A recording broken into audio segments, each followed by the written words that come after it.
Hello everyone. In this video, we are going to use curl command and telnet command to make HTTP request. So we will be looking at HTTP request message as well as HTTP response message using these commands curl and telnet. So in the previous video, we looked at how to view HTTP request and response messages both in web browser as well as via SARC, and we also looked at what the HTTP message format was in those response and request messages. So same thing we will do with these two commands, curl and telnet command. So first, let me discuss what is curl command and what is telnet command.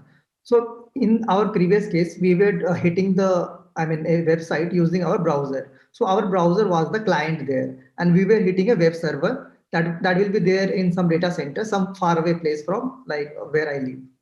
Then curl and telnet are other popular HTTP clients. So similar to browser, you can also make a request like for to any URL, any website using curl command and telnet command. Those are also kind of clients itself, like which can be helpful in making the request. And curl and telnet are not interactive. So whenever you open some web page on the browser itself, it is very interactive. Like you can click on any of the links. Let's say if you are searching for something, you are using Google search, then you get a lot of results in when you type that query. Then you can click on any of the results and see what is there in that. But you cannot do the same thing like through your let's say command line itself. And even if you can do like you will not be able to make a lot of sense of that. Like I will show you, right? Because our browser is also able to render those web pages, right? So when you get some HTML pages in the response from web server, our browser can also render that HTML and JavaScript and everything. But our CLI will not do that. That's why it's not interactive. Curl is a very popular command line tool to transfer data or from the server using protocols like HTTP, FTP, SMTP. So curl is basically a command line tool to transfer data. So this data can either be HTTP, FTP, SMTP. So any protocol can be used to transfer this data.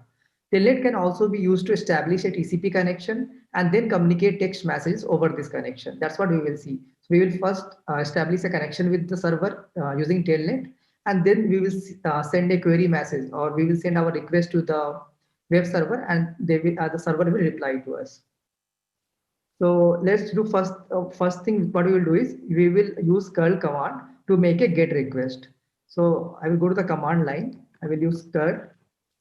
So the request is already here. So curl, and I'm using this flag. If you see, three V's are here. So basically, I want verbose output here. So I want to see what curl is exactly doing, that I will be able to see here. And then this is basically the HTTP google.com. So I am making HTTP request to google.com. Typically, if you do the same thing in browser, so web browser will typically redirect you to HTTPS website. But here, curl will not automatically redirect. So we can try to open this. And of course, we got this HTML reply. That's a very big reply in HTML. Okay, you can see this is HTML reply at the bottom. And typically what your web browser will do, the web browser can make sense of this content. It can render this content, but the command line will not make much sense. It's just raw data here.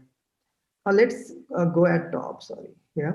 Now you can see here, this is curl and everything. It tried to connect, it is trying to connect to this IP address. And since I have used this flag here, I can see a verbose output here. This is basically the IP address of web server to which I am connecting, google.com web server. And then if you see, it got connected here to google.com. This is the IP address of the web server. And of course, HTTP means port number 80 is used. Now you see here, like next, these four lines are basically your get request. So first one is the get method. Then there is this path here is slashed. That means we do not have any path here. If you see, right? This is the actually the domain name, and there is no path here after this. That's why it's slash here. That means path is empty. Then HTTP 1.1 is basically the HTTP version that we are using. Then host name, you can see that is google.com. This is the host we are hitting. User agent is curl here because curl is the client here. In the previous case, in the previous video, like Mozilla was the client, Mozilla browser. So user agent was Mozilla, but here curl is the, and curl version is also mentioned here. And accept is like, what data it can accept, like our client can accept. Additionally, it can accept any data, star slash star, that it can accept any data here, like HTML, images, anything it can accept. Then after this, after one space, if you see, we also have the response. Of course, the first line of response is this is HTTP 1.1. So the communication happened over HTTP 1.1. This is the response code 200 OK. Then similarly, date, and same thing I have shown you in the previous example also in the last video, is the date at which the server sent the reply. And there are many other headers also like cache control, server, GWS is the server here. This is Google Web Server. So from the Google Web Server, the reply was sent. You can also see there are like set cookie header is also there. That means the server is trying to set up some cookie. We'll discuss about cookie later, not now. But you see this, like this is the first line. There are a lot of headers there, and depends on like server itself, like how many headers it wants to send. And at the end, if you see after all these headers, there is this content actually that was transferred actually. So this is the actual content that was transferred from there. And this is basically this HTML file basically that typically your browser renders on the Firefox or Chrome. They will make sense of this and render this. So this is the simple use of curl command, like how you can use curl for making a request. And I have also pasted a screenshot here if you see similar type of, just so you now know that if you have to check if some website is down or not, you can also check that using command line itself. You do not have to go to browser and then type the URL. Just do curl command and see what response you are getting from that. Like you can see here, the response is 200 OK. That means the request is successful. If the status code is let's say 500 or something else, that means there is some error from the server side. So you can also do that from here. Another command, like another client that we can use on the command line is telnet, like for making HTTP request. So here, if you see, what you can do is you can do telnet. I will type www.google.com and port number 80. So basically in telnet, you have to provide which host you want to connect to and which port number you want to connect to. So it will establish a TCP connection. But curl, what it will do, if you just type curl HTTP, so it knows that since it is a HTTP request, it will connect to port number 80 by default. So it will do that by itself. But here you have to mention, because first step is establishing a TCP connection.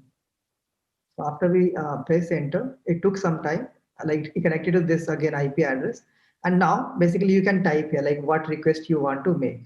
You can see here, I have given example, like basically we have connected to google.com. So basically we have to write the first line of the request here, get path is empty, version. So you have to write it by yourself, but curl is better in that sense because curl will do everything from its own side. But here you have to write all the headers, all the request headers also you have to write. Then press enter.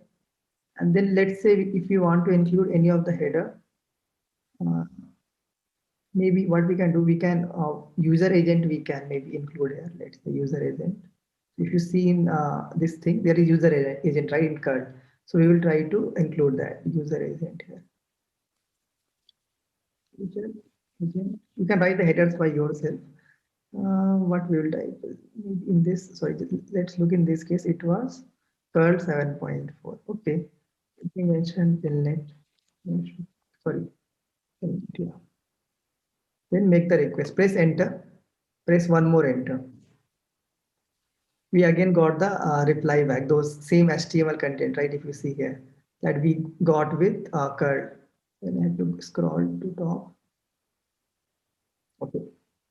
So basically again here, these two lines are basically part of my HTTP request. I have included only one header here, user agent, and curl included other headers also like accept and also the host if you see. But if you see already I have connected to www.google.com. So this is the host here, right? So I have not mentioned here explicitly, I have not mentioned it here. Now this is the response. If you see after this space, this is the response. So HTTP 1.1 is used for communication. 200 OK the reply from server. And again there are many other headers here. Till here there are headers. If you see, I mean till transfer encoding chunk. These all are headers. Set cookies again here. Server EWS is there. There are many others. At last, if you see 3966, I think this should be the length of the content. I think this should be 3966. And then after this, the content itself is there. This HTML, if you see this HTML document is there here, and it is same as the curl itself. That's how you can use telnet command also to establish a TCP connection with the web server and then make your HTTP query itself. So that's what we see here. And okay, so we have covered both of these here, like, and you should be able to now like able to make a request with the help of both curl and telnet. Typically, you will use curl typically. So if you want to debug something with the like the request itself, like if the website is working or not, and all of this, you will typically use curl because curl has more verbose output, and also like you don't have to type the header by yourself itself, right? But in telnet, you have to type every all of the request messages by yourself. But typically you can use telnet for testing a connection. So because in the first line itself, we were trying to establish a TCP connection with the web server, right? Telnet, then the host name and port number. So if you want to test whether we are able to connect or not to that port number itself, like here it was port number 80, but if it was some other protocol, let's say, you could have used their port number there, right? And you could have tested whether that connection is establishing or not using telnet itself. Like both use cases are there. We will be using curl command a lot for a lot of examples in the future videos also. So do remember this curl command. In future videos also we will use this a lot. Telnet I will say we will not use a lot. I've just wanted to explain you that telnet also can be used as a client for HTTP request, but curl we will use a lot for other application layer protocol also, like let's say HTTPS, DNS is there, let's say TLS is there. These are some of the famous protocols in application layer. So we will use curl command there. So do remember the syntax here. That's all for this video. Thank you.